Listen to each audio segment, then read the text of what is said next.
spiritually in him, because God has not called us just to be here taking up seats and to be bench warmers in the kingdom. He has plans for our lives.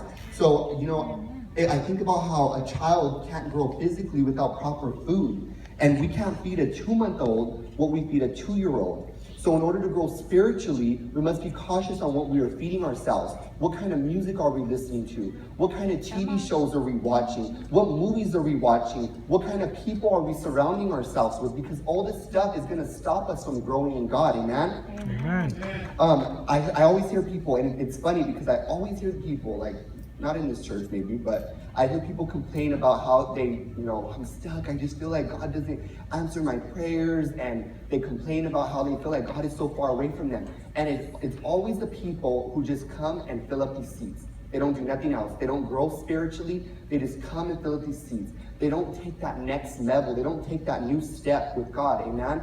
Because you know that exercise and practice is important to physically grow, and that's the same in spiritually growing. Amen? We must not only read God's word or come to church, but we must exercise it. We must put it into action, what we learn and what we hear. And I just want to tell you guys real quick what growing spiritually can offer us. It offers increasing in knowledge by reading God's word, decreasing frequency of sin. We begin to act more like Christ, and we increase in the faith and trust in God. I don't know about you, but I want those things.